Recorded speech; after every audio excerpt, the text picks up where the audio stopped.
প্রতিটা রেসিপির মতো আজকের রসমালাইও অনেক সহজ আর মিষ্টিগুলো অনেক বেশি তুলতুলে হয়েছে। যাদের কাছে সফট রসমালাই ভালো লাগে রেসিপিটা দেখে নিতে পারেন। আমি প্রথমে নিয়ে নিচ্ছি 2 টেবিল চামচ সিরকা আর সাথে দিয়ে দিচ্ছি 1 টেবিল চামচ পানি।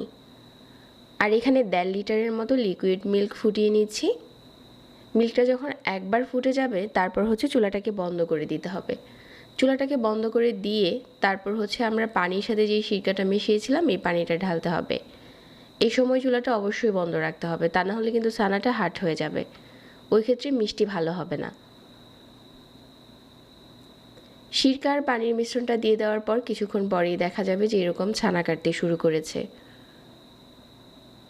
আর এই পর্যায়ে বেশিক্ষণ চুলাতে রাখা যাবে না, এটা সাথে সাথে একটা পরিষ্কার সুতির কাপড়ে ঢেলে পানি ঝরিয়ে নিতে হবে। একটু চেপে পানিটা ফেলে দিতে হবে। আমি ঘন্টাখানেকের মতো ঝুলিয়ে রেখেছিলাম আর এরকম একটা সফট ছানা হয়ে গেছে। এখন হাত দিয়ে প্রথমে কিছুটা এরকম খুলে নিচ্ছি, তারপর বোর্ডে দিয়ে এভাবে করে মতে নিচ্ছি। হাতের তালু দিয়ে একটু সফট করে মতে হবে, তা না হলে কিন্তু আবার ছানা থেকে তেল বের হয়ে যাবে, ওই ক্ষেত্রেও মিষ্টি ভালো হবে না।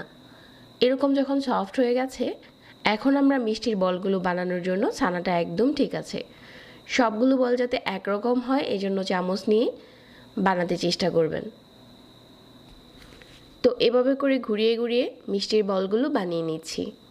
আপনি চাইলে কিন্তু সাইজে আরেকটু ছোটও করতে পারেন।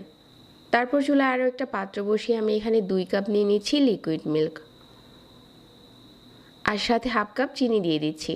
চিনি কিন্তু যার যার টেস্ট অনুযায়ী চাইলে কম বেশি করা যাবে।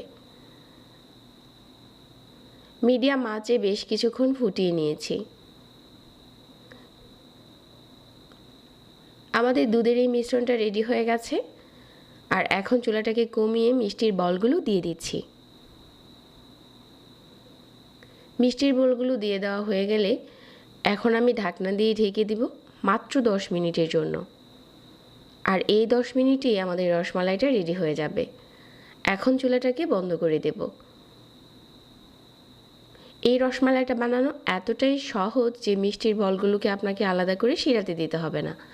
1 ঘন্টার মতো শিরাতে ঠান্ডা করে নেওয়ার পর রসমালাইটা খাওয়ার জন্য একদম রেডি।